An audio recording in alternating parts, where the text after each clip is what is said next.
Alors, au-delà de la première participation à l'émission Son de Tour, c'est également la première participation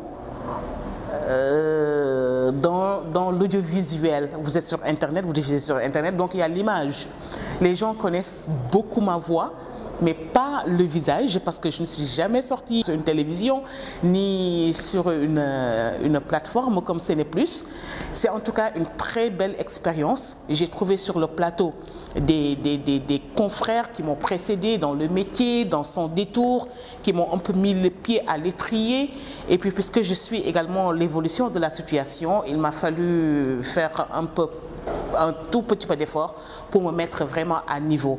Donc, au-delà de cette présence dans le plateau de Son Détour, qui constitue une réelle opportunité pour moi, en termes de carrière, en termes de perspectives, etc., par rapport à la personnalité de l'invité, quand même, c'était un bon client.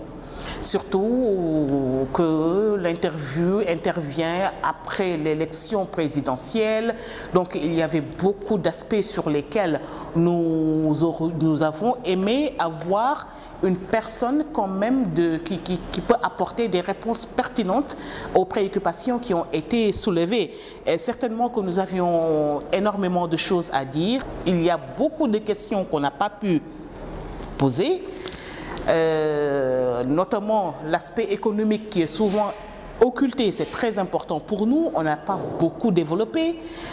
On avait bien envie de l'entendre aussi sur les contrats pétroliers, parce que notre pays quand même va passer à un statut de pays exploiteur de ressources minérales sur le pétrole et le gaz. Il a joué un rôle très important dans la découverte, pas dans la découverte, dans la signature des contrats. Ce serait même à l'origine de ces différends qu'il a eu après avec le président Macky Sall. Bref, nous estimons que l'actualité était suffisamment fournie pour qu'elle puisse apporter quand même beaucoup plus d'éclairage sur tous ces aspects-là.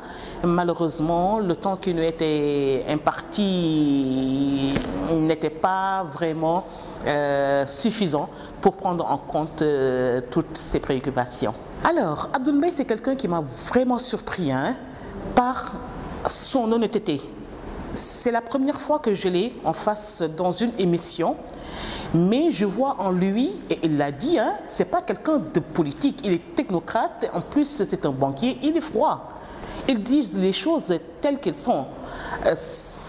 J'ai senti vraiment énormément d'honnêteté dans ce qu'il dit.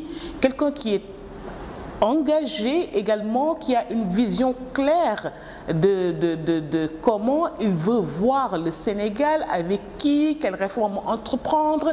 Et puis, un point sur lequel il a beaucoup insisté et que nous avons tendance à oublier, c'est-à-dire faire de sorte que les populations, à la base, les communautés, se réconcilient avec leurs hommes politiques, que les communautés s'approprient les projets de société de leur politique. Il a beaucoup insisté sur ce point-là, qui, je le pense, est quand même très important, parce que nous avons tout le temps tendance à oublier les populations.